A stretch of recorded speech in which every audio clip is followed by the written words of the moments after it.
Good evening and welcome to Bugajski Hour. I'm happy to be back in Tirana to examine some important global and local developments that affect the lives of all Albanians.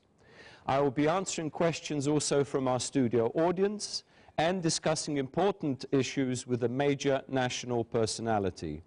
Our guest today on the Bugajski hot seat is Shpëtim Idrizi, leader of the Party for Justice, Integration and Unity. But first, I will give you my overview of America's perspective on the world. What is Washington thinking?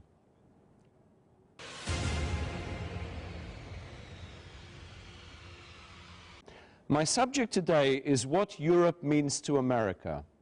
John Kerry recently took his first trip as Secretary of State to some of America's closest allies in Europe.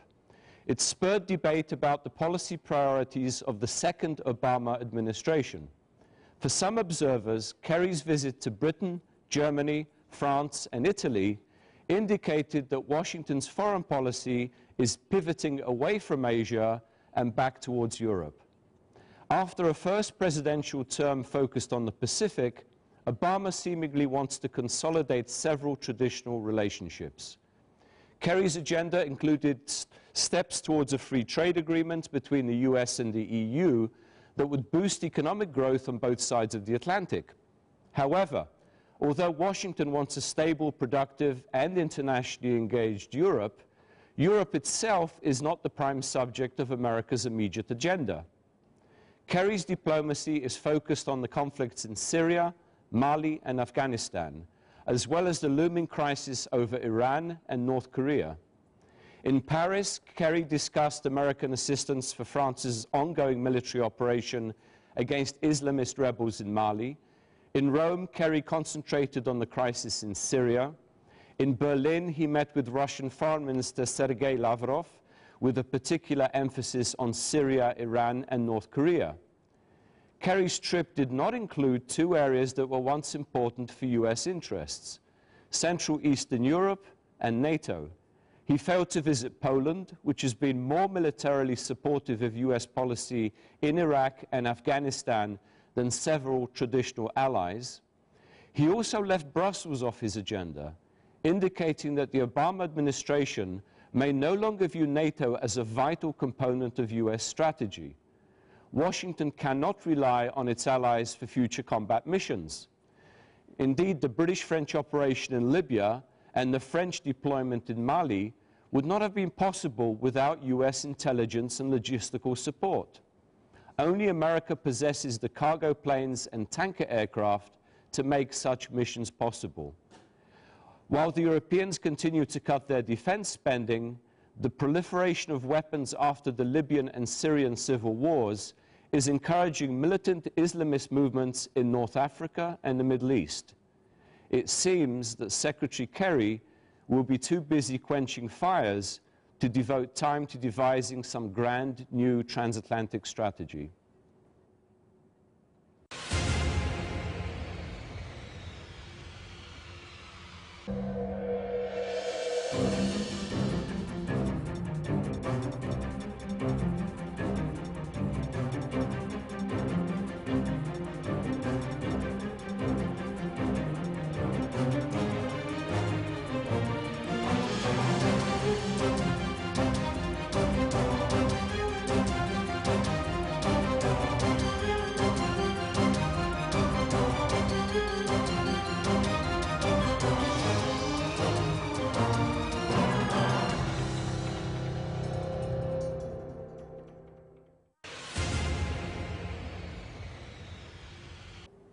It is time for the Bugajski hot seat, and our guest today is Shpëtim Idrizi, leader of the Party for Integration, Unity and Justice, or Justice, Unity and Integration.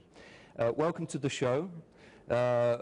Pleasure to be here with you, and I have a lot of questions about your party and about the issues that you are focusing on in the Albanian Parliament. Let me begin with a very basic question. As I said, the name of your party is Justice, Integration and Unity. Can you explain exactly what that means? In other words, justice for whom, integration with what, and unity among whom? What specifically does the party name stand for? Spari do doja të shpreja kënaqësinë time personale që t'jem këtu përballë jush në këtë emision show shumë të ndjekur dhe të veçantë do thoja për audiencën shqiptare, por edhe për të dhënë le të them vizionin tonë si parti, duke filluar pikërisht edhe nga sigla e saj, e cila nuk ka thjesht dhe vetëm simbolik, po ka të përfshirë brenda saj gjithë atë optikë të madhe, problematikë të madhe e cila partia jonë përfaqëson. Pra, kur themi partia për drejtësi, kemi parasysh kështu që një dhe pika themelore të programit tonë ka të bëjë me gjetjen e drejtësisë për çështjen e shqiptarëve të Çamërisë dhe sigurisht që dhënia e drejtësisë për një ndër kauzat më të mëdha kombëtare shqiptare është një ndër gjërat kryesore për cilët ne jemi dhe ekzistojmë si parti politike. Për integrim, sepse ne mendojmë që shumë nga drejtat tona, të cilët bazohen mbi drejtat e njerëzit, mbi drejtat europiane, mbi drejtat perëndimore, do të realizohen edhe përmjet integrimit të Shqipërisë në Bashkimin Evropian, i cili është një aspirat e kahershme e gjithë kombit shqiptar, kam parasysh këtu dhe po përifrazoj edhe një ndër rinjësit më të shuar shqiptar, i cili thoshte që për shqiptarët dielli lind ande nga perëndon. Uniteti sigurisht është shumë i rëndësishëm dhe prandaj është pjesë e siglës edhe e partisë sonë, sepse ne mendojmë që uniteti i kombit shqiptar, një komb i cili ka qenë dhe është prezent për mijëra vjetësh në historinë europiane, po edhe në civilizimin botror, por që sigurisht i ndarë në 5 shtete, ka nevojë të performojë dhe të ecë drejt një uniteti më të madh midis tyre. Thank you. Before we go into the Chamaria question, let me ask you a sort of basic question about where does your party stand on the political spectrum? Are you leftist, are you rightist, or are you more of a single issue party or a single issue movement? Kjo është një pyetje e drejtë, të cilën unë vazhdimisht e kam hasur nëpër studiot televizive, që në fillim ne kemi bërë qartë që ne një parti kombëtariste, ne një parti jo ideologjike, dhe jo thjesht dhe vetëm sepse ideologjitë tashmë kanë rënë edhe në kuptimin klasik si filozofi të majta dhe të djatha, por ne jemi në qëllimin tonë kryesor një parti e kauzave tona.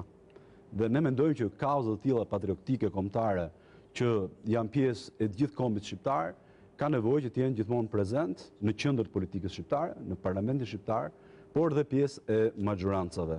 Pra, në këtë kuptim, ne mendojmë që jemi parti e qendrës, e cila doradorës e zauron pjesë të programit të saj dhe sigurisht do ketë dhe pozicionet e saj në varësi të mbështetjes që ajo merr për kauzat e veta.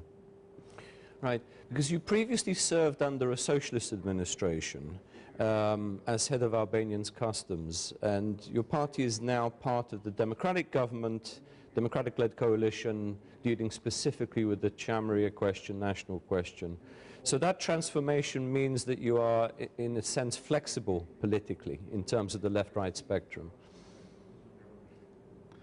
Në një farë mënyrë po, por me që po flasim për rrugtimin tim personal, sigurisht që unë kam bërë një rrugtim, do thoja, për gjatë vetveten, gjatë këtyre 20 vjetëve, e kam filluar politikën nëse do ta quajmë kështu, si student i dhjetorit, në vitin 1990, unë kam qenë student, i përfshirë direkt në lëvizjen studentore, sigurisht me një bindje shumë të madhe që po kryenim rolin ton për të ndryshuar atë sistem i cili e kishte zhveshur popullin shqiptar nga gjithçka, nga identiteti i saj, nga besimi tek Zoti, nga demokracia, nga liria, dhe u nisëm gjithë në një front madh, do thoja, popullor drejt demokracisë, por sigurisht asnjëri për nesh nuk kishte shkollë, nuk e kuptonte shumë mirë ku po shkonin, por qëllimi jonë ishte shumë i qartë për ta bënë Shqipërinë si gjithë Europa, bashkë me parolë dhe para patriotike, do thoja, atëherë ishte çështja e Kosovës. Dhe unë e përfshirë masivisht dhe direkt në këtë lëvizje studentore. Kam qenë dhe një ndër formuesit e Partisë Demokratike, kam qenë një ndër anëtarët e grevës së urisë, por jam larguar në një moment caktuar, nuk dua të hyj këtu historive personale pse u largova. Realisht më larguan, nëse do të jem më i sinqert në bisedën time. Për një kohë gjatë, për mbijetesë dhe më vonë për një stik biznesi që në Shqipëri thonë që komuniteti Cham e ka, jam marrë për disa vite me biznes, Derisa në një moment caktuar jam kontaktuar në mënyrë rastësore nga Fatos Nano, në atë kohë ishte kryetar partije. Kam pas këshërinë e parë për njohur një person për cilin kishte luftuar shumë për ta rrëzuar. Po sigurisht që zoti Nano njihet nga gjithë si një njeri liberal, pa këto ngurtësimet e të majta dhe të djatha, dhe pas një farë kohe më ka ftuar që të bëj pjesë në administratën shtetërore, fillimisht si drejtori i përgjithshëm i tatimeve për rreth 2 vjetësh, pastaj si drejtori i përgjithshëm i doganave, dhe në një moment caktuar më kërkoi në vitin 2005 që të kandidoja për Partinë Socialiste. Realisht kam pas një moment shumë të madh hezitimi dhe mbaj mend që në kontaktet e para me zotin Nano i kam thënë që për shkak të këtij background nga vija që edhe unë qofse dal pozitiv apo i suksesshëm në administratë, mos kërkoj që të futesh në Partinë Socialiste jashtë vullnetit tim. Gjithsesi, mendoj që ky është fati im, i kam marrë gjithmonë si sfida edhe betejën e vitit 2004. Në fakt bëra një lapsus të betejë, po megjithatë këtu kanë nga herë betejë, jam vërtet betejë elektorale. Për herë të parë unë ndjeva dhe u bëra deputet në një zonë direkte, pra në një zonë majoritare. Për herë të parë, mas disa muaj që kam qenë në Parlamentin Shqiptar, mbaj mend që fjalimi im i parë ka qenë pikërisht për të ngritur çështjen Cham në Parlamentin Shqiptar dhe për të kërkuar mas 70 vjetësh një minutë heshtje për këtë tragjedi të madhe të kombëtare të gjithë shqiptarëve. Gjithsesi është një rrugtim deri këtu fleksibël, por besoj që për Shpëtim Idrizin nuk kam më fleksibilitet, ka qenë një rrugtim si ai guri që do të gjej vendin e vet. Dhe unë sot e kam gjetur vendin e vet, vendin tim, në shtëpinë time, në familjen time, në kauzat që unë jam shumë i kënaqur edhe shumë i vendosur ti përfaqësoj bashkë me shumë antarë tjerë të Komunitetit Shqiptar të Çamërisë, jo thjesht vetëm për çështjen Çame, por në radhë parë për një çështje të madhe kombëtare, e cila fillon nga dinjiteti, fillon nga lirit dhe drejtat themelore të njeriut, fillon nga e drejta e pronës, dhe mbi të gjitha ka të bëj me vendosjen e një padrejtësie të madhe historike, që me sa duket koha nuk e ka bërë që të kapsulohet, por përkundrazi e ka nxjerrë akoma më tepër në pa, në një komunitet i cili rritet në mënyrë progresive gjeometrike, por mbi të gjitha sot me një dakursi shumë të madhe të gjithë shqiptarëve kudo që jetojnë dhe mbi të gjitha dhe të politikës shqiptare. Pra sot kryesisht partitë politike kryesore shqiptare e kanë në themel çështjen Çame. Ky ka qenë rrugtimi im, është një rrugtim që e kanë bërë të gjithë kush më shumë e kush më pak në kuptimin e gjetjes vendit në këto vendit vet në këto 20 vjet. Është rrugtim që tregon që kam kaluar shumë dhe më kanë maturuar dhe shpresoj shumë që këtë maturitë dhe përvojë time politike ta vej në funksion të pikërisht kësaj gjëje që është e imja personale, e familjes time, e komunitetit tim, po edhe me gjëre gjithë shqiptarëve. You have partially answered my next question regarding your commitment to the Chamaria question, your personal, private background, your family background. But there are some people that are critical of you and say that somehow you are personally profiting or politically profiting from the Cham question. How would you respond to such criticism? Sigurisht që nëse do kthehemi në momentin aktual politik në cilën ne ndodhemi përpara një fushate elektorale, ne kemi treguar që kemi qenë një parti e cila vazhdimisht ka qenë prezent në spektrin politik shqiptar, me një 4 fishim të votash në zgjedhjet e fundit, sepse ne kemi qenë 2 parti jemi bashkuar dhe kemi 4 fishuar votat, kemi rreth 258 këshilltarë në gjithë Shqipërinë.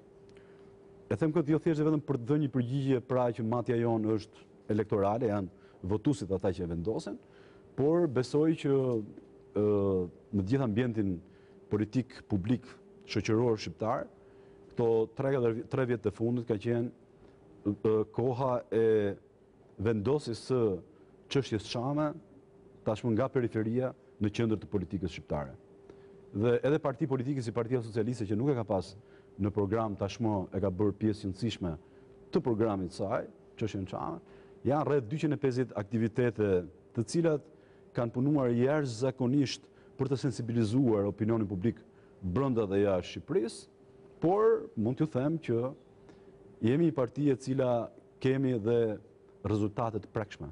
Kam parasysh këtu faktin që për herë të parë ne presim këtë ditë që të kalojmë një rezolut për çështjen Çame në Parlamentin Shqiptar, një shprehje për herë të parë në vullnetit politik të Parlamentit Shqiptar, një rezolutë e dizenjuar shumë mirë edhe me vëmendjen dhe instruksionin e studieve të specializuara, qose do më duhet që të japi përgjigjet kithët dhe ma lejoni këtë gjë, fillimisht në momentet e para gjeja ca kërkesa infantile që të çojmë lule një tufë me lule në varret e të parëve etj.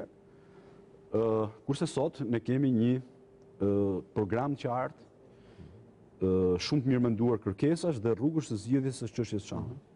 Kur fora për rekorde, ne kemi marrë nisma ligjore në Parlamentin Shqiptar. Kam parasysh këtu amendamente që ne i bëm ligjit për censusin, pra për regjistrimin e popullsisë, amendamente të rëndësishme dhe të drejt për drejta të cilët frenuan atë abuzim të mundshëm që mund të bëhej me këtë proces, i cili nga një proces i thjesht dhe ushtrimor, regjistrimi pasurie, pronash e tjerë, riskojë që të kthehej në një betejë të madhe të influencave të fëmijëve tanë për të krijuar minoritete të rreme në Shqipëri. Përtej kësaj, nisma e dytë është rezoluta për çështjen Chame. Pjesë e tragjedisë së shqiptarëve të Çamërisë është fakti që rreth 20% e kësaj popullsie është vrarë në një segment shumë ngusht kohe. 3.000 në Greqi dhe 3.000 në territorin shqiptar. Pra në një varrezë masive, 1 kilometër në territorin shqiptar, dërgjen 3.000 veta antarë të familjeve tona. Dhe për herë të parë, ne do të ndërtojmë në këto muajt në vazhdim para qershorit përfundojnë një varrezë monumentale, jo thjesht dhe vetëm një nderim njerëzor që ne kemi obligim karshi prindërve dhe gjyshërve tanë, por mbi të gjitha një monument i madh kujtese. Unë kam quajtur Meka dhe Jeruzalemi i shqiptarëve të Çamërisë dhe më gjërë, në mënyrë që tragjeditë të tilla mos përsëriten më. Kurse për sa i përket pyetjes direkte, ne kemi vendosur shumë vonë që të futemi dhe të bëhemi pjesë e qeverisë në kuptimin e posteve, sepse kemi bërë me Partinë Demokratike, apo më saktë nuk kemi një marrëveshje me Partinë Demokratike, po i kemi kërkuar asaj që në radhë parë çështja Çame të hapet në mënyrë diplomatike në marrëdhënie me Shqipërinë dhe Greqinë. Jo se kemi pas një avancim shumë të mirë, po kemi një ministër të jashtëm për herë të parë, i cili në mënyrë zyrtare e ka hapë çështjen Çame, jo thjesht dhe vetëm si problem pronash të shqiptarëve, po si një çështje politike dhe historike. Kemi kërkuar vlerësimin e figurave të shqiptarëve të Çamërisë dhe njëkohësisht në qershor mbaron dhe një kompleks muzeal i 2 prej korifejve shumë të rëndësishëm të Çamërisë, siç është Hasan Tasini, edhe Bilal Xhaferi. Hasan Tasini ka qenë një ndër poliglotët e Perandirisë Osmane, krijuesi i parë i Universitetit të Stambollit, kurse po të vim kohë Bilal Xhaferi ishte një ndër që ne e quajmë bilbilet e Çamërisë, i persekutuar nga regjimi komunist i kohës, është detyruar që të arratiset nga Shqipëria dhe duart e gjata të sigurimit shqiptar e kanë vrarë në Shtetet Bashkuara të Amerikës. Edhe për ato po ndërtohen. Can I step back, just one step back, because particularly for our foreign audience who listen to the show, could you very briefly tell us who are the Chams? In other words, is this an ethnic identity, a regional identity, a historic identity? How are they distinguished from other Albanians? Sigurisht që ne jemi pjesë e gjithë shqiptarëve nga pikpamja kulturës, historisë e tjerë. Jemi të paktën të njohur dhe autokton në vendin ton prej mijëra vjetësh. Mjafton t'ju kujtoj këtu 2 ndër historianët dhe shkrimtarët më të mëdhenj të lashësisë. Kam parasysh këtu Tukiditin në veprën e tij madhore Lufta e Peloponesit, në vitin 270 para erës sonë, i cili në momentin që dizenjonte Helenët, pra territoret helene, i vendoste në pjesën perëndimore, në gjirin e Ambrakis, gjiri i artës sot, dhe thoshte që aty jetojnë barbarët. Do thot fiset jo Helenët.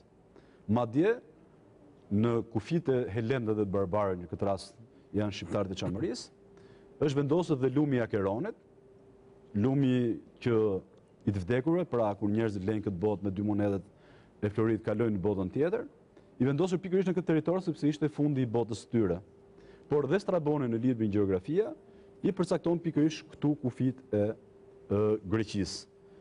Përtej kësaj, kam parasysh këtu faktin që në vitin 200 para R.E.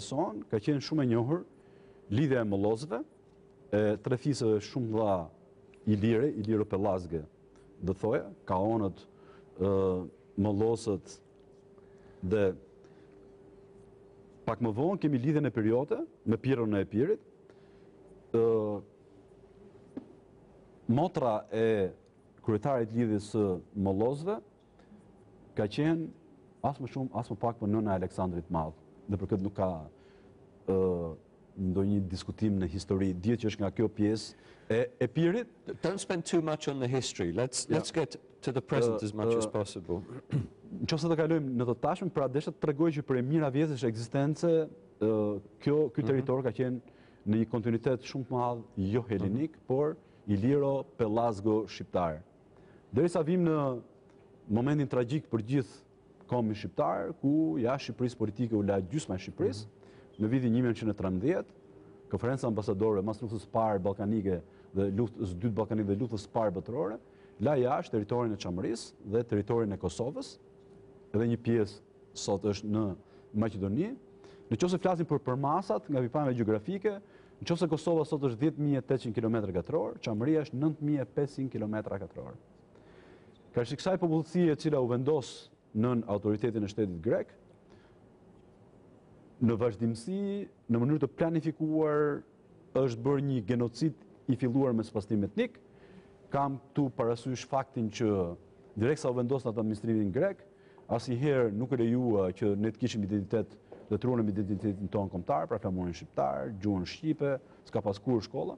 Derisa vim në një moment që kemi shpërnguljen e parë, do thoja, të shqiptarëve të Çamërisë, mas përfundimit të luftës greko-turke dhe Traktati Lozanës mbi shkëmbimin e popullsive turko-greke, gjysma e shqiptarëve të Çamërisë janë shpërngulur drejt Turqisë, dhe jemi në vitin 23-24, para 20 ditëve unë kam qenë pikërisht në këtë zonë të Turqisë dhe vazhdoj të mbaj me vete emocionat e mëdhaja të dy pjesëve të të njëjtit kombë që takoheshin mas 90 vjetësh, dhe asnjë gjë s'kishin ndryshuar midis nesh. Ashtu siç tragjedia e fundit e shqiptarëve të Çamërisë, dhe tashmë nuk kemi thjesht shpërngulje, po kemi shpërngulje me vrasje dhe është genocid.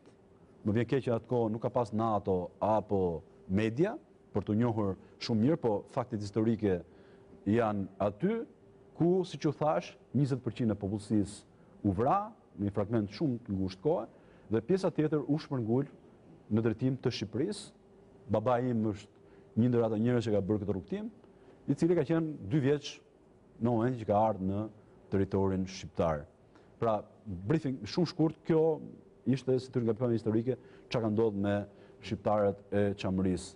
Një komunitet i cili ka ruajtur shumë fort identitetin e vet, historik, kulturor, dashurinë për vendin nga i cili është shpërngulur dhe që vazhdon për 23 vjetësh të kërkojë të drejtat e veta, bazuar mbi të drejtat dhe liritë e njerëzit. Çfarë kërkojmë ne? Në radhë parë kërkojmë atë që është humane dhe njerëzore.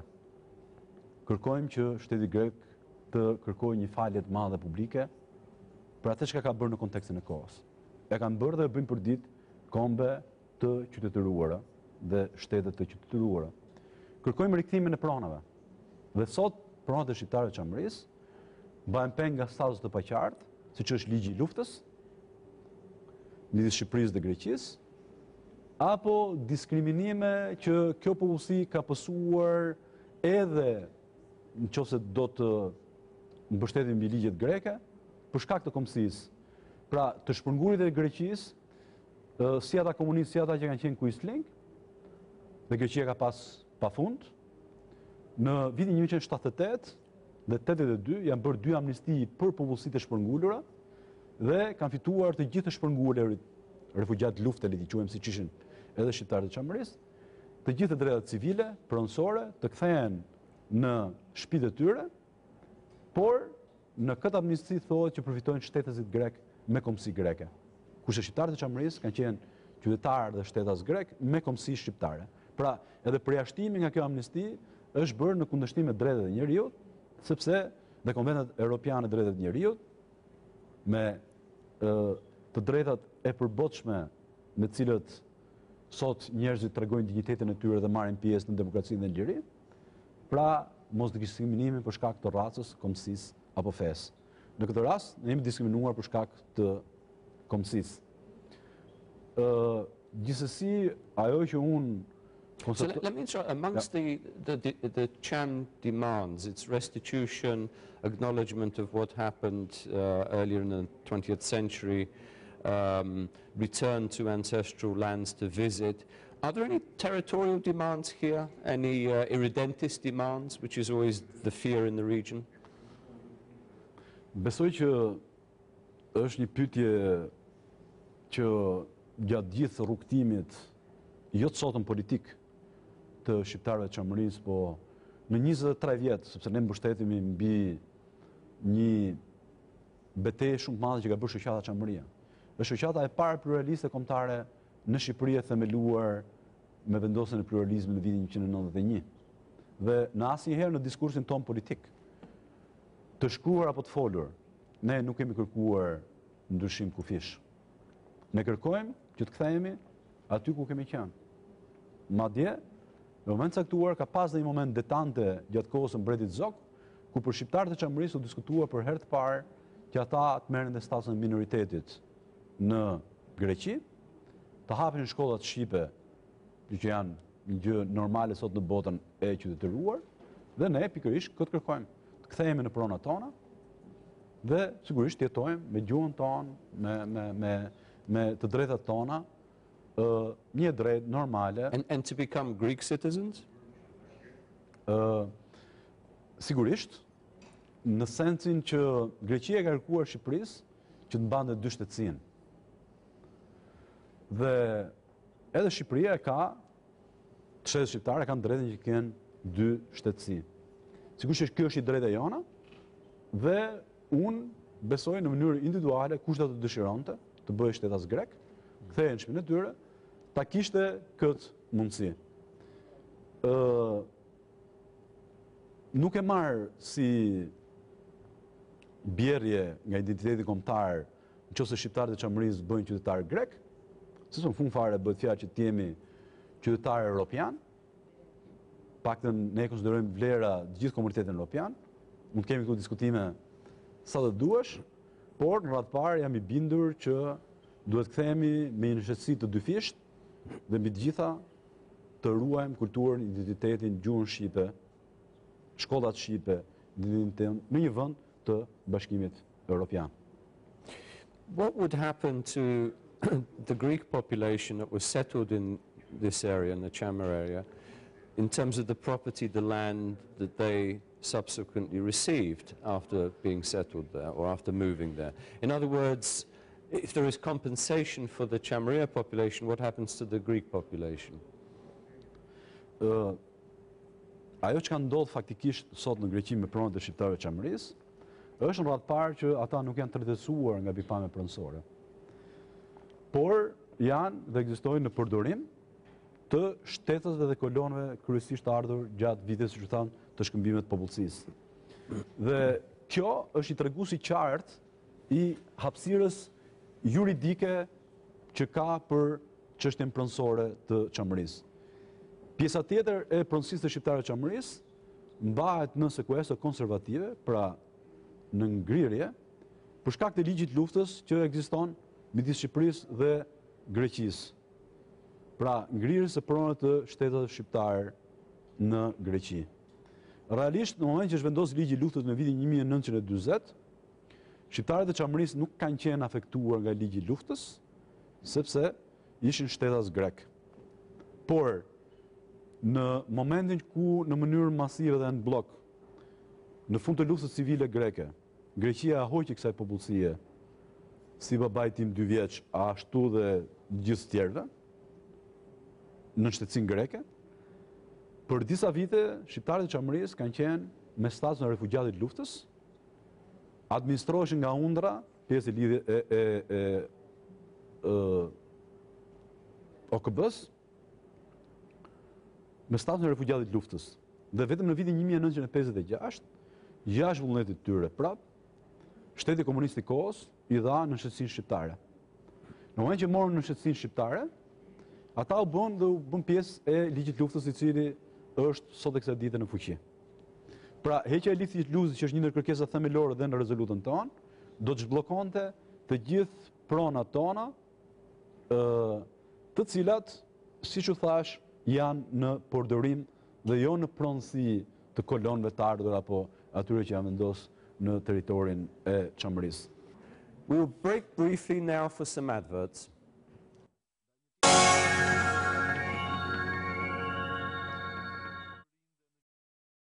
Well, let me jump in. The Albanian Foreign Minister, Mr. Panariti, recently visited Athens. I know he raised this Chamaria question. How would you summarize the response or the position of the Greek government on this question? Besoj që është një qëndrim jo realist, parësi se ka bërë hapa përpara duke thënë që nga një anë çështja e Çamit nuk ekziston, po nga krau tjetër mund zgjidhen thonë në mënyrë individuale pronësore. Pra këtu ka një lloj dikotomie, do të thoja, në sensin që çështja e Çamit ose s'ekziston dhe s'ka që zgjidhje t'i japim në gjykata, ose ekziston dhe ne jemi njerëz civil dhe dëshirojmë që kjo gjë të bëhet nëpërmjet dialogut midis dy vendeve tona. Por ne shqiptarët e Çamërisë jemi të bindur dhe besojmë shumë në institucionet e demokracisë. Ne besojmë shumë që jo vetëm një popullsi të tërë, dhe sot përbëjmë 10% të shqiptarëve, por qoftë edhe një individi të shkelen të drejtat themelore, ka sot institucione ku drejtohen, edhe nga pamja e gjykatave ndërkombëtare dhe institucione që garantojnë liritë dhe drejtat e njerëzit, e cila është në themelin e talon të ndërtimit të një vendi demokratik. E quhet jo realist, sepse unë jam i bindur që marrëdhëniet Shqipëri-Greqi, që për hir të vërtetës tentojnë që të jenë të mira, po nuk janë aq të mira, nuk mund të zgjidhen duke harruar tragjedi të tilla të mëdha. Sepse, jo që ne jemi prezent dhe nuk harrojmë, por unë jam i bindur që harresa nuk është zgjidhja. Mosdënimi i krimit. Ne jemi gati të falim, po jo të harrojmë. Mosdënimi i një krimi, i genocidi ka shi popullsie, qëndron si vatër e hapur vazhdimisht, dhe ja ku jemi mas 70 vjetësh, dhe kërkon domosdoshmëri që ne ta shohim këtë çështje me reciprocitet, me dinjitet, të njohim njëri tjetrin me të mirë dhe të keq të historisë tonë, ta kurojmë atë dhe besoj që atëherë ne do të kemi vërtet marrëdhënie shumë të mira midis dy vendeve tona. Jam i bindur që ka një përpjekje pozitive edhe në Greqi, edhe nga disa historian grek. Por fatkeqësisht dhe nga mënyra se si është ndërtuar, Greqia është vend i fobive të mëdha. Është vend që është shumë mirë që është djepi civilizimit dhe qytetërimit botror, nga pamje historike, por besoj që Sokrati, Demosteni, Demokriti e shumë të tjerë nuk do të ndiheshin mirë sot me jo pasardhës të tyre, se nuk kanë lidhje këta, nuk janë as pasardhës të grekëve të lashtë, jo edhe nga pikpamja gjyqësore se gjua greke sot nuk ka as lidhje me greqishtën e vjetër. Ballkani ka qenë gjithmonë i përzier, po mbi të gjitha mbi përqasjen njerëzore, humane, civile, të trajtimit, jo thjesht vetëm komunitetit shqiptar të Çamërisë, është i vetmi vend që ka përzënë të gjitha minoritetet, atë hebre, slava Maqedonas, është i vetmi vend që nuk pranojnë minoritetet, dhe besoj që kjo në radhë parë nuk i bën derve të Greqisë. Gjithsesi jam i bindur që drejtësia është në krahun tonë dhe do ta ndihmoj doradorës Greqinë që të kuptojë që falja publike është njerëzore dhe Is the government, the Albanian government, doing enough in its relations with Athens on this question, on the Chamria question? You are part of the government. Are you satisfied with the government performance? Ne jemi parcialisht pjesë e qeverisë, por nuk jemi qeveria. Më duhet ta shpjegoj këtë në faktin që ne nuk kemi një marrëveshje të shkruar me Partinë Demokratike.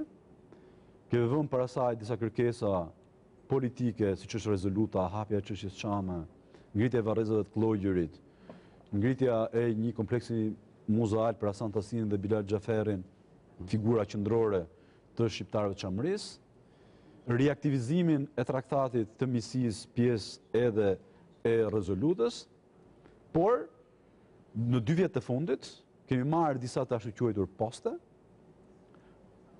sepse më duhet them që për shqiptarët e Çamërisë diskriminimi ka vazhduar edhe gjatë epokës së komunizmit, po edhe gjatë këtyre 20 vjetëve të demokraci, si njerëzit më të papërfaqësuar. Dhe nëse flasim për qeverinë shqiptare, sigurisht që jo vetëm kjo qeveri, po asnjë qeveri nuk ka bërë sa duhet për këtë çështje.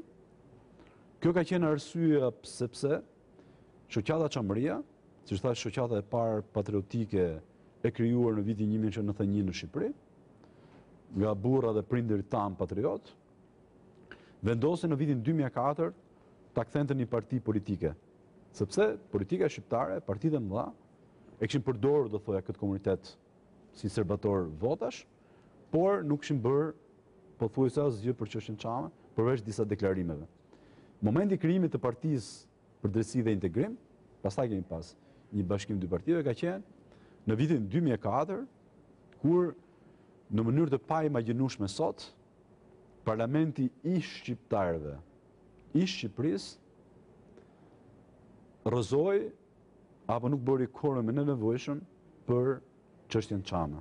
Kjo është përpjekja e dytë që bëhet për rezolutën e shqiptarëve të Çamërisë.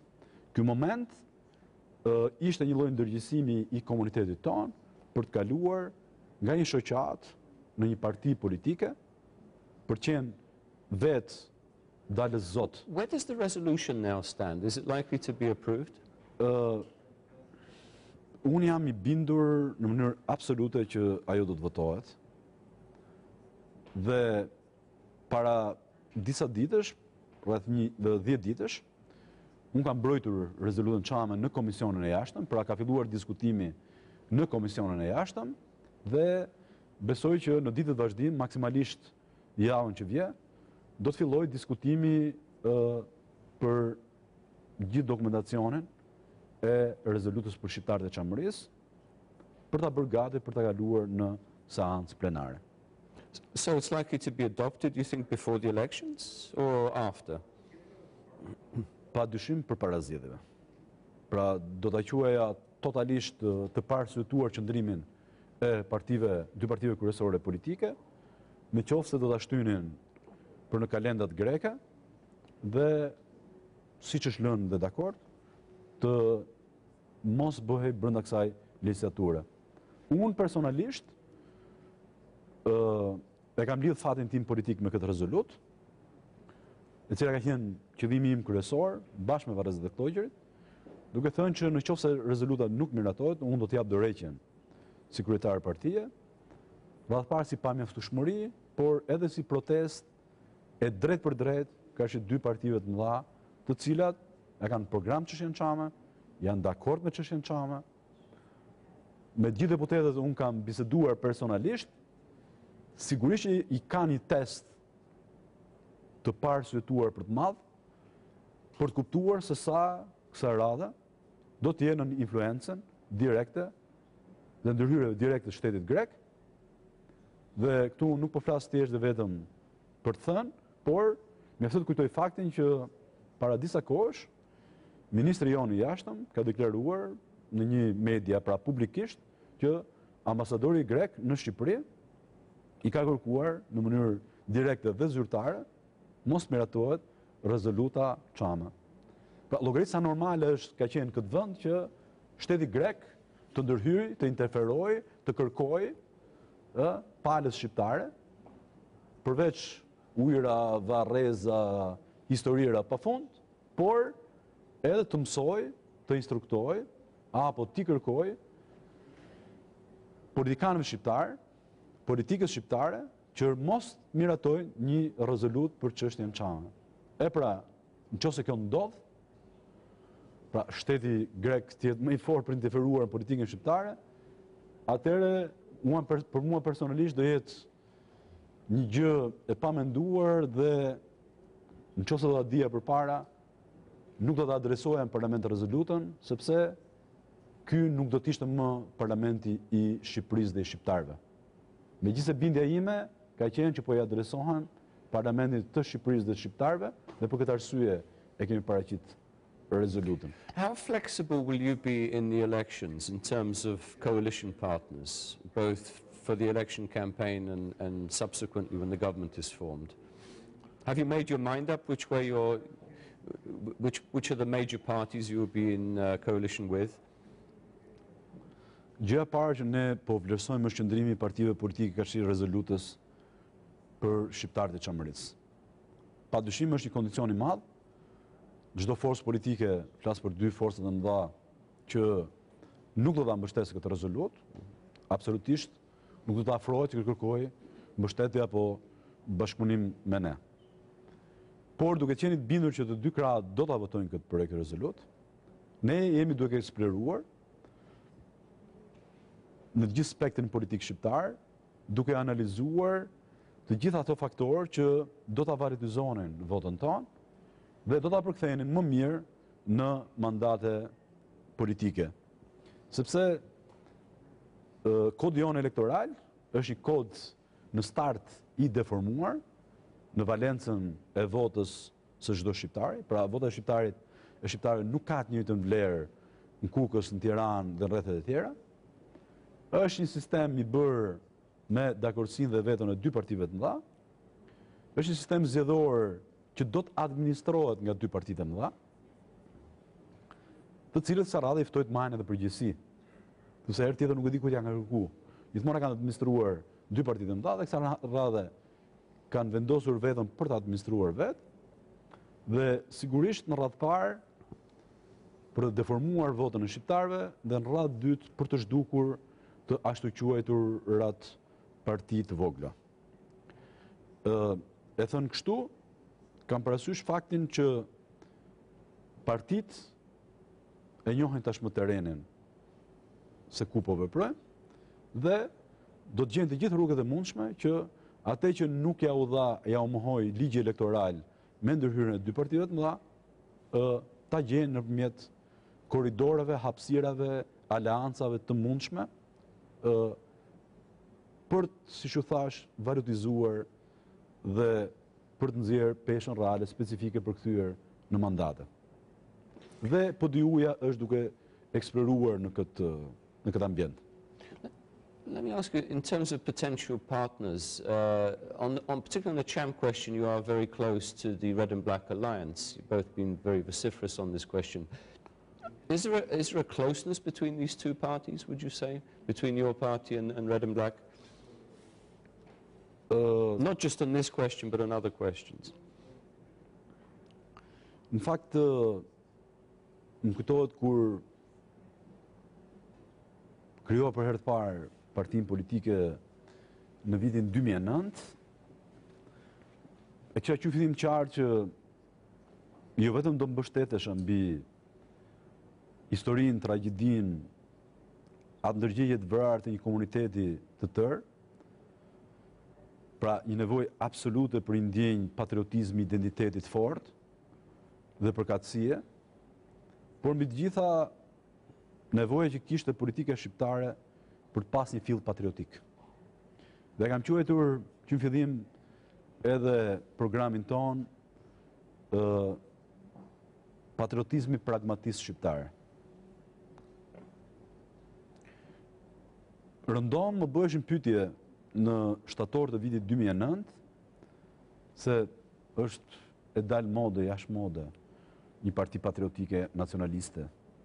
Pra nuk ishte trendi kohës. Apo çfarë do bëni ju, sepse në Shqipëri ka dhe 86 parti politike. Realisht kam menduar dhe mendoj ndryshe, dhe në një farë mënyre më vjen mirë që mas 3 vjetësh kjo është bërë trend i kohës.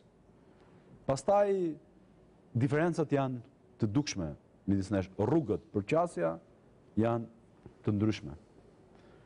Ku e gjitha këtë detektim? Shqipëria nuk është më ajo 20 e sa vjetë më përpara. Jo thjesht dhe vetëm në një rezultat të prekshëm, arritet prekshëm si që është, ne sot jemi antari NATO-s, janë liberalizuar vizat, kemi fatmirësisht një Kosovë të pavarur dhe 2 shtete në Ballkan, shqiptare, pra janë ofruar peshës specifike, do thoja shqiptarët, por ne kemi bërë dhe një rrugtim shumë të madh në ndërgjegjësimin tonë. Në vitin 1991, për shkak të zhveshjes të madhe morale, politike, ekonomike, po edhe ndalimit të besimit tek Zoti që kishte bërë sistemi komunist i kohës, shqiptarët iknin masivisht nga Shqipëria, duke u rryer gjithçka shqiptare, ndronin emrat, iknin për mos u kthyer më, por ne shohim që mas 20 vjetësh, ata kanë krijuar mirëqenien e tyre, fëmijët e tyre kanë bërë një rrugtim ku po konkurrojnë me vlerat e tyre, pra kanë parasysh për pjesën e madhe të emigracionit shqiptar, dhe ne kemi 33% emigracion. Prandaj një ndër pikat themelore të programit të partisë sonë është bërja e Ministrisë së Diasporës. Por dhe shqiptarët që janë këtu sot, nuk kemi më të kemi qenë më përpara. Kemi bërë një rrugtim dhe kemi përfituar nga liria dhe nga demokracia, pavarësisht se mund të kemi diskutime pafund për politikën shqiptare. Si u tha, Shqipëria është një vend më i fortë dhe mbi të gjitha është një vend i cili ka kuptuar që rrugtimi jonë drejt Europës shkon nëpërmjet vlerave. Pra, nuk e kam parë Bashkimin Evropian si një vend ku popujt, shtetet shkrihen, humbin identitetin e tyre. Përkundrazi, shtetet hynë në Bashkimin Evropian apo në Aleancën Euroatlantike me vlerat e tyre. Pra është i kolan vlerash kombësh që futen aty brenda. Nuk janë shtete që humbin identitetin. Dhe Shqipëria dhe shqiptarët e ndjen shumë fort përkatësinë dhe identitetin e tyre. Dhe kanë nevojë që t'i bashkojnë kësaj kolane vlerash të popujve me kë? Me qytetërimin e tyre. Jemi prej mijëra vjetësh pjesë reale e Europës, me historinë tonë, me kulturën tonë, dhe kemi dhënë shumë, dhe sigurisht mbajtja e këtyre vlerave, që është një ndër pikat e programit tonë. Ne kemi qenë kritik kërshi ruajtjes së vlerave tona kulturore. Ne jemi popull me kulturë shumë të lashtë, po padyshim jam i keqardhur kur shoh që pjesë të murave të vjetra 3000 vjeçare nuk ndodhen sot si në çdo vend qytetëruar si diamante për muzeume, por shqiptarët bëjnë akoma shtëpia me këto vlera. E thënë kështu, edhe nëse i kthehemi politologjisë, kam parë që shtetet e dështuara janë shtetet pa identitet fort kombëtar. Dhe kam menduar dhe mendoj që identiteti kombëtar dhe besimi tek Zoti janë 2 gjërat kryesore që e formojnë njeriu. Pra, identiteti kombëtar, respekti që ne duhet kemi për Shqipërinë, për shqiptarët, për shtetin shqiptar, për kombin shqiptar, është rreth parë një respekt vlerash për veten tonë. Sot të rit e ndjejnë këtë gjë, e kanë të nevojshme këtë gjë, sepse në një botë globale dhe demokratike, ata kudo konkurrojnë me vlerat e tyre. Dhe ajo që kanë nevojë është ky identitet. Let me ask you sort of very openly, very directly, in your national patriotic program, do you support the unification of Albania and Kosovo and possibly other Albanian inhabited territories? Në kushtetutën tonë, në kushtetutën e Shqipërisë, fal një burri të mençur turd që quhet Sabrigoda, një ish politikan i cili nuk jeton më, por që ka lënë gjurmë. Në kushtetutën e Shqipërisë, në preambullën e saj, është shkruar e zezë mbi të bardhë për luftuar dhe punuar për aspiratën e kombit shqiptar për identitet dhe bashkim kombëtar. Sigurisht që ky nuk ka qenë për ne kali betejës zgjedhore. Pra e shoh rritjen në mënyrë të parsyetuar të diskutimit për kufi apo për bashkime totalisht parakoshme, totalisht panevojshme, totalisht jo realiste. Ne shqiptarët, asnjë parti politike nuk ka pretendime territoriale mbi shtetet e tjera. Dhe rrugtimi jonë është drejt Bashkimit Evropian. Por padyshim unë mendoj që shqiptarët duhet punojnë dhe liderat shqiptar, jo si lidera territorësh, por si lidera vizionar, për të ndjerë bashkë shqiptarët si kom, si kulturë, si histori, për të zgjeruar hapësirën shqiptare edhe në ekonomi, pra mos punojmë për i treg 3 milion shqiptarësh Shqipërisë, 2 milion shqiptarësh Kosovës dhe më gjërë, por të kemi i treg sa më të gjërë për 7 milion shqiptarësh, të ecim në këtë rrugtim, dhe këtë bashkimi i cili tenton të zhduk kufit, shpirtëror, kulturor, ekonomik, dhe rezultatet tona si shqiptar kanë qenë gjithmonë kur kemi pas në krah aleatët historik tonet, si që janë Shtetet e Bashkuara të Amerikës, faltyre dhe presidentit Wilson, Shqipëria ekzistoi aq sa ishte, fal mbështetjes së një komi të madh si Shtetet e Bashkuara të Amerikës, bazuar mbi drejtat dhe liritë e njerëzit, kemi Kosovë të pavarur, dhe besoj që ne shqiptarët kemi edhe të theksuar mirënjohjen, por dhe koshiencën që rrugtimi jon drejt të drejtave tona do të jetë bashkë me aleatët tanë. Pra nuk mund të realizohet jashtë aleatëve tanë fatmirësisht të fuqishëm. Let me just say, would you agree then that, because our time is limited, would you agree that Albanians do need a strong sense of common identity, but at the same time, in neighboring countries, they also need to be good citizens? In other words, a certain patriotism to a neighboring state, whether in Macedonia, whether in Montenegro, Serbia or Greece? Unë jam plotësisht I bindur që është dhe në literaturë. Shtetet e dështuara, pra jo funksionale, janë shtete që nuk kanë identitet fort kombëtar. Sepse ka të bëjnë radhë parë me përkatësinë asaj që quhet e përbashkët. Nuk të shohim vetëm shtëpinë tonë, por kemi edhe marrëdhënie të përbashkëta, territore të përbashkëta, të cilat do t'i shohim si të shqiptarëve, do t'i respektojmë ata. Pra, që shqiptarët duhet ruajnë identitetin e tyre kombëtar. Ta kurojnë dhe kultivojnë atë, kudo që janë, në Greqi, Maqedoni, Maltëzi, në Serbi, në Preshevë, Bujanovës, apo në Kosovë, është një drejtë e cila buron nga drejtat themelore të njerëzit, ku çdo njeri është I lirë në demokraci të ketë gjuhën e vet, pra të kultivojë gjuhën e vet, të ruajë identitetin e vet, flamurin e vet, dhe të ketë shkëmbime kulturore, historike bashkë. Por unë kam një përqasje tjetër edhe kur flas për komunitetin ekonomik. Ne shqiptarët kërkojmë që të integrohemi në Bashkimin Evropian. Dhe sigurisht është çështje standardesh. Apo është çështje kapacitetesh për të pas marrëveshje shkëmbyer me vende fqinj. Hajde ta bëjmë këtë ushtrim, detyrë ushtrimore midis shqiptarëve të Shqipërisë dhe të Kosovës. Të rrisin kapacitetet tona dhe pastaj ta provojmë dhe me shtete më të avancuara se sa ne siç është Bashkimi Evropian. Pra është një ushtrim, do të thoja, që na bën mirë të gjithëve dhe duhet parë kështu. Prandaj programin tonë kemi komunitetin ekonomik shqiptarëve dhe nevojën që në mënyrë të programuar shteti shqiptar me shtetin e Kosovës duhet që të ulen dhe të bëjnë programe të përbashkëta, bashkëpunimi, shkëmbim ekonomik, kulturor, sepse në radhë parë kjo do t'i shërbej edhe rritjes ekonomike të vendeve të rajonit.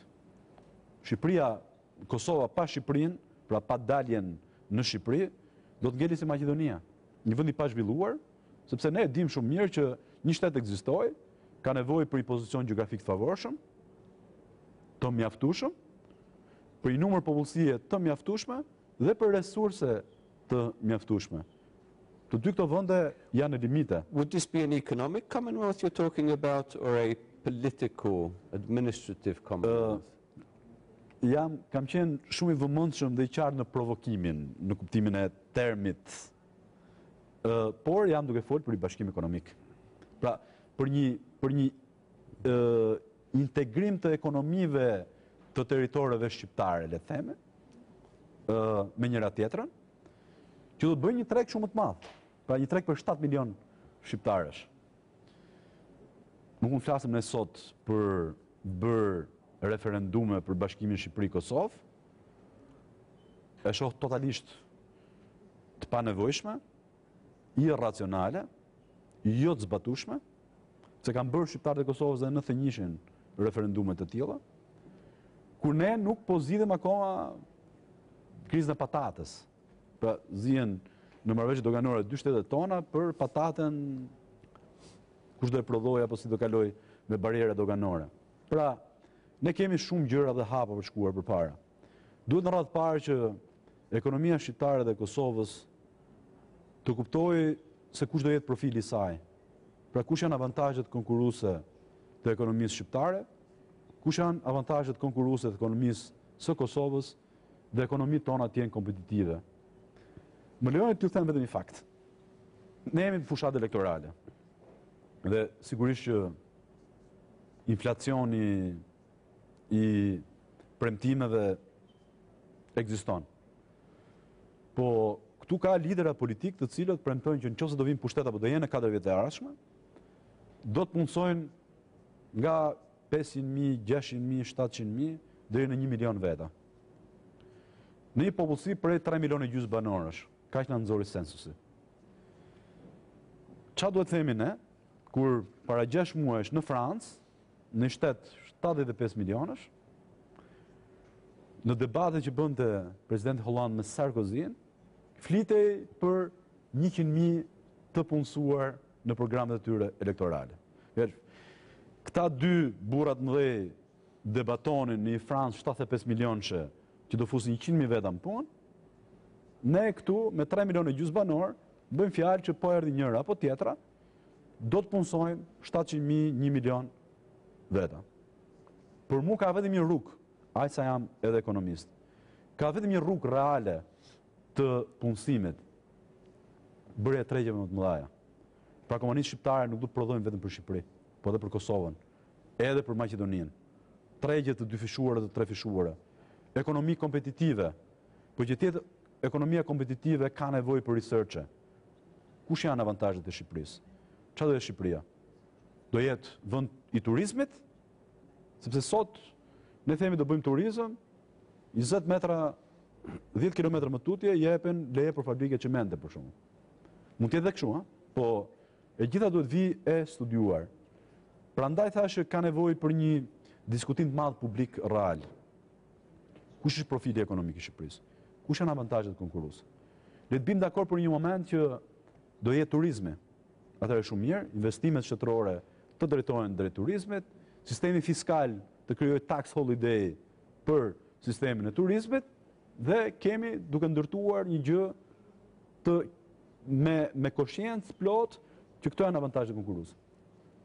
Janë këto përqasjet tona, gjua shqipe, është element unifikues dhe ne kemi shumë të rëndësishme. Rujtja e një ndër vlera më të mëdha që ka kombë shqiptar. Një ambienti shoqëror, vllazëror me komunitetet fetare midis nesh. Janë vlera të cilët ne duhet i ngrem, t'i ruajmë, t'i kurojmë dhe t'i nxjerrim në pa. E gjithë kjo kolan ka të bëjë me atë që ne kemi quajtur patriotizmi pragmatist shqiptar. My very last question, coming back to the to the Cham issue with which we started. On the international arena, you've brought this presumably to the attention of international organizations, international NGOs. What has been the reaction so far?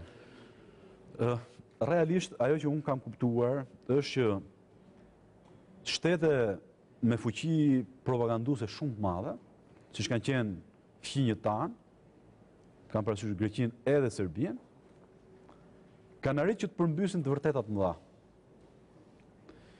Imagjinoni çfarë ka ndodhur me shqiptarët e Çamërisë, ku për rreth 70 vjet nuk është folë për ta, me propagandën greke, një shteti shumë të zhvilluar dhe që ka pas merak çështjen Çama, por për ta kuptuar këtë gjë, po ju marr shembullin serb të shtetit shërb sot.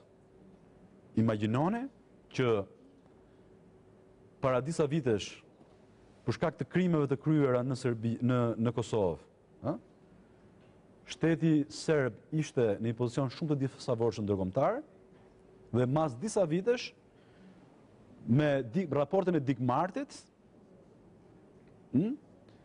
me dorën e Serbisë dhe të Rusisë, akuzohet Shqipëria dhe Kosova për trafik organesh apo për krime lufte. Pse ndodh kjo? Kombe me tragjedi të mëdha, por shumë vitale si Shqipëria.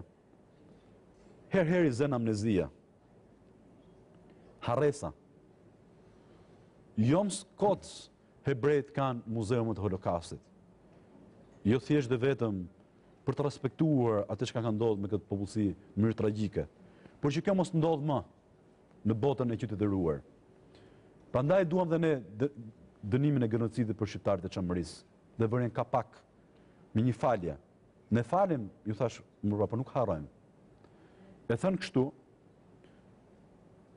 shteti grek me aftësi dhe kapacitete shumë mëdha propagandistike në raport me një komunitet të marginalizuar dhe në regjimin e Enver Hoxhës, ka bërë puna vetë duke thënë që bashkëpunëtorë Gjermani, se mund të ishte një popullsi që ka bashkëpunuar, ndërkohë që nuk japin një fakt vetëm,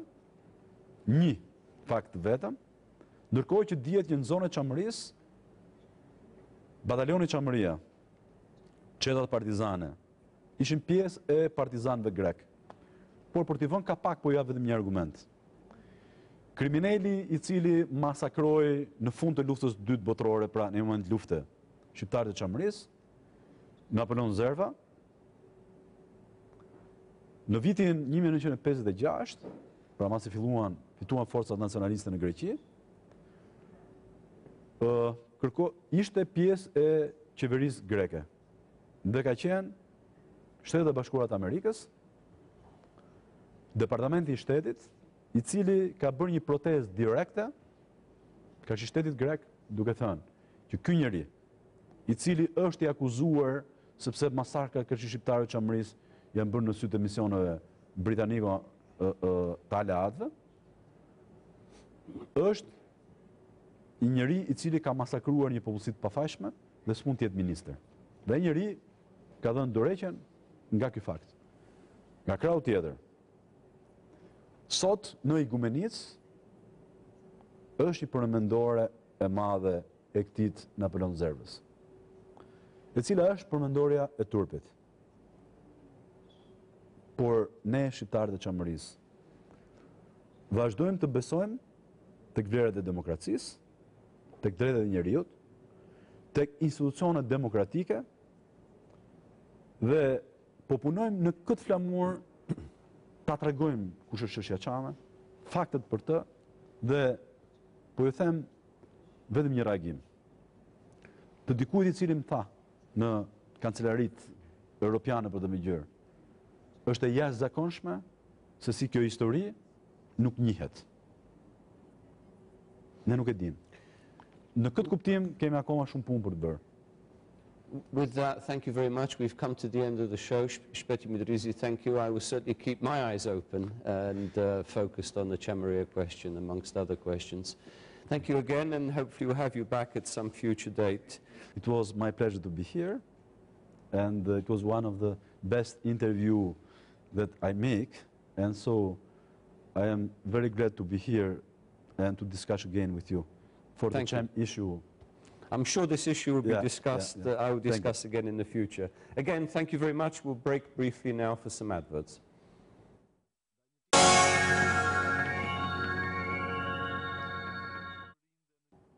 My second commentary today on an important European topic is Southern Europe's escalating crisis. With the EU recession showing no signs of abating, politics is becoming unpredictable and generating various forms of populism. Bulgaria is the latest southern European state to be torn by social unrest and political instability in the midst of severe economic pressure. The Bulgarian government recently resigned in response to mass protests. About half the population lives close to poverty, and a sudden rise in electricity prices pushed people over the edge. At a macro level, Bulgaria looks fiscally stable, but at the street level, living standards and wages are desperate. The official unemployment rate stands at 12%, but the real figure is much higher. For many Bulgarians, the promise of prosperity through EU membership has not been fulfilled. Voters are also angry that governments have failed to tackle official corruption and organized crime. Early elections are now scheduled for May, but the public mood has turned bitter against all parties, and radical populists will exploit the political vacuum. Bulgaria has now joined the economically dysfunctional Mediterranean states of Spain, Italy, and Greece, where changes of government bring no respite from economic gloom. In Spain, the unemployment rate stands at 26%, the highest level in history, while 55% of young people between the ages of 16 and 24 are jobless. Allegations of high-level corruption have added to widespread anger with officialdom. Italy is also hard hit by austerity and recession, with social discontent rising to dangerous levels. It remains the third most indebted country in the world, and with no party winning a majority in recent elections, the absence of a stable administration can lead to paralysis and backsliding on essential budget cuts. Populism is escalating, and a former comedian gained third place in the Italian elections with 25% of the vote. He campaigned against the political establishment, which is charged with corruption and the massive waste of public funds. Meanwhile, unemployment has reached a record high of 11.2%, and growing public anger is undermining Italy's stability. Greece is in even more desperate straits, as unemployment has soared to 27%, with a third of the population mired in poverty. 62% of alienated young people between the ages of 15 and 24 are now jobless. There is no visible light on the horizon for any of these states, and with the EU as a whole forecast to remain in recession, militant populists will have fertile ground in southern Europe.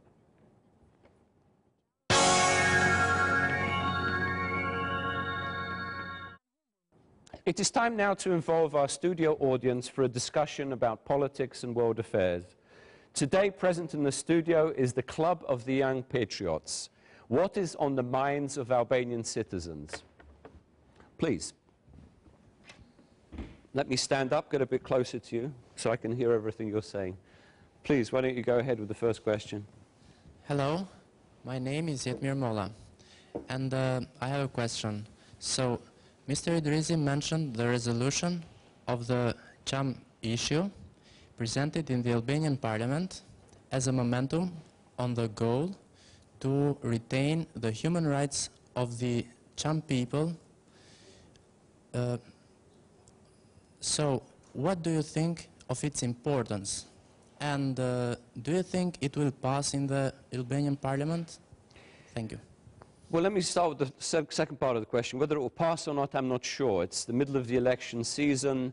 There may be a push towards passing the resolution in order to get votes, or there may be a stalemate in Parliament, in which case the resolution will not be passed.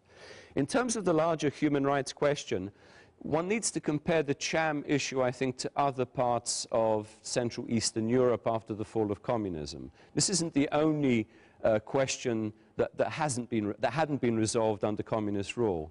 For instance, you had the Italian dispute with Yugoslavia in Istria. You had the Sudeten-German question with Czechoslovakia, between Germany and Czechoslovakia. You had the Silesian German question between Germany and Poland. So there are still some of these issues that haven't been clarified. I think it's very important for the Cham question, though, to be on the agenda, for the historical record to be available to all governments. Again, the Greek response, I think they need to deal somehow with this issue, to look at the historical past, as other countries have done. This is a European thing to do. And in terms of the specific demands in the resolution, again, one would have to go into detail what's possible and what's not possible during any particular election calendar. But I think overall, I would say this question now is on the international agenda. However it's resolved and how quickly it's resolved. That is up to specific politicians, specific governments. Please. Hello, I am Ardiola Hoxha. My question is, as a part of the club of young patriots, I perceive the Cham issue is a human rights issue. As a what? The Cham issue is a human rights issue. So, do you think that the Cham issue is closer to its resolution? Well, it's always closer to resolution when one starts talking about it internationally. For example, the Albanian foreign minister, and I think this was probably the first time, but did talk about it with his counterpart in Athens during his recent visit. I think it's important to get all questions that somehow, let's say, are a stumbling block in international relations and bilateral relations, to get them on the table, to discuss them. There's some questions that can only be handled by historians, but there are other questions, as you said, that deal with human rights or minority rights questions or individual right questions, property questions, that can be handled by politicians here and now. And again, I cannot tell you when they'll be handled, but the very fact that the issue is on the table means it's not going to be taken off the table. Please. Hello, I'm Unida Kaloshi, and my question is, how would you evaluate the role that the Albanian government played towards the resolution for the Cham issue, and your opinion on the EU and the US role? Well, the Albanian, when you say the Albanian government, this current government, I think this is probably the first time, and I've been coming to Albania for 20-something years, 23 years altogether. I don't remember the Cham issue featuring on the Albanian government agenda for most of that time. I think during this administration, because of the fact that there is a Cham, or a party that favors and supports the Cham, resolving the Cham question, is in the coalition, that the government is more focused on this question. It doesn't necessarily mean that the government has the parliamentary, political and international support to push ahead and resolve this question. You know, these questions sometimes take a long time. I remember the Polish-German question, for example, took a long time. And there are still German Silesian populations that are not fully satisfied with the result of the post-World War II settlement. So it's not an easy question to answer in terms of give you a set time when things will be resolved. But I do think now things are moving, at least in the way I see it, they're moving in the right direction. Please, who else? Hi, Mr. Bugajski. My name is Erin Duseni. I've got a question for you. Now, the Club of Young Patriots is an organization created in order to stop the provocation or things like that about the other politicians. And we are always being open and respect our neighbors. We also respect people from different nations who live in Albania. But in this case, we have been the first that were against the neo-Nazi organization, Greek organization that is tried to have negative influence against Albanian people. We know and we think that this kind of organization is very dangerous for Albanian people, also for Greek people too. So, what's your opinion on such organization? Let me say neo-Nazi organization, and is it temporary on your point? You're talking about the Golden Dawn party, yes, in Greece. Yes. Golden Dawn casts itself as a nationalist organization, but I think it's a little bit more than that. I would say it's an exclusivist ethno-nationalist organization with some fascistic, maybe even neo-Nazi elements, although I wouldn't like to necessarily classify them specifically as Nazis. I think that's comparing them to the original Nazis, I think, over the top. However, what I mean is that it's not a question of patriotic rebuilding the Greek state, but it's specifically attacks against non-Greeks, against immigrants, against Albanian residents, Muslim residents, people from other countries that are coming into Europe. This sort of indicates that this is an ethno-exclusivist movement, ethno-exclusivist organization, which would like to create an ethnically pure Greek state, which takes us back to what happened in the former Yugoslavia, when specifically some of the greater Serb nationalists tried to create an ethnically pure Serbia, Greater Serbia, or an ethnically pure parts of Bosnia. So in that sense, I would say it is a danger. It's a danger also because Greek society now is very much torn. It's depressed because of the economic catastrophe that has befallen the whole country. They're not sure which way they're going. They're not sure if they're going to stay in the Eurozone or even in the European Union itself. The economic crisis is not over. As I mentioned in my commentary, the unemployment rate is soaring, particularly amongst young people like yourselves, over 60%. I think 80% of women in the age group of 18 to 25 are unemployed. I mean, this is a tragedy for Greece. And when there is an economic depression like that, people tend to reach for easy solutions. But they need to avoid those solutions which say, we are the good guys, they are the bad guys. Foreigners, Albanians, immigrants are responsible for all our problems. This is the danger of Golden Dawn.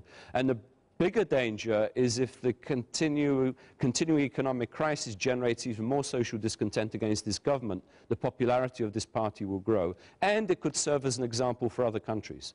So I agree with you, there are very big dangers for Greece, but also for its neighbors. Please. Hello, I'm Matteo Cristo, and my question is, what is your opinion about the best way for the national unity of the Albanians in the context of the 21st century? And is there anything you feel not normal about this Albanians' desire to be united? A strong sense of national identity, which I think Albanians have anyway. You probably have a stronger sense of national identity to many peoples I know in Central Eastern Europe. But you have a strong sense of national identity, and there's absolutely nothing wrong with you creating a cultural, economic, social, whatever it is, unity with the entire nation, whether they live in neighboring countries, but also whether they live in Switzerland or whether they live in the United States. It doesn't mean that you have claims to the territory. Otherwise, you'd have claims to what? New York? To Manhattan as part of ethnic Albania. Two things need to happen. One, the strong sense of national identity and all that means needs to be pursued. Cultural development, linguistic, and so on and so forth, with all the minority rights, of course, guaranteed. But at the same time, for Albanians to be good citizens of the countries in which they live. And that is certainly the case in America, where Albanians, emigres who become American citizens, are very good citizens. They're patriots for America. There's no reason, if a country treats you well, that you shouldn't treat that country well. If a country respects its citizens, whatever its nationality, if the government accords them full rights, whether in Macedonia or anywhere else, then those people should be loyal to that country, should be loyal to that government. It's a reciprocal relationship. Please. Hello, Mr. Bugajski. My name is Chrisley. As you know, the Albanian status of candidate in the European Union is rejected for the third time. Why? Postponed, not rejected. Yeah. Okay. Why do you think that our patriotism or our inner desire to be united with Kosovo is preserved so negatively? And do we have any opportunity to enter in bloc with Kosovo in the European Union? Well, let me put it this way. It would be difficult enough for Albania to enter the European Union. It's a long process. If you have desires, in other words, if the government has desires to incorporate Kosovo in some sort of larger Albania and then enter the European Union, it would be even more difficult, if not impossible. I tell you why. The reason is that Europe and the United States, it's not just a European question, it's a transatlantic question. The United States fears at this point any change of borders. And change of borders means the eradication of some borders, the absorption of some countries, irredentism towards neighbors. Because the idea behind that would be a precedent. In other words, it could set a very dangerous precedent in a region that is not yet fully stabilized. So I would say economic integration, cultural, social, any kind of institutional integration within the framework of the European Union, within NATO, within transatlantic community, but not to push for unification, because that will rebound negatively on Albania. And as I say, we love Albanians so much, why not have two Albanian states? Unfortunately, we have already come to the end of the show. I have greatly enjoyed being with you and with my colleagues here at Albanian Screen. Good night, everyone. Stay healthy, be productive, and remain optimistic. See you all very soon. Miro pafshim.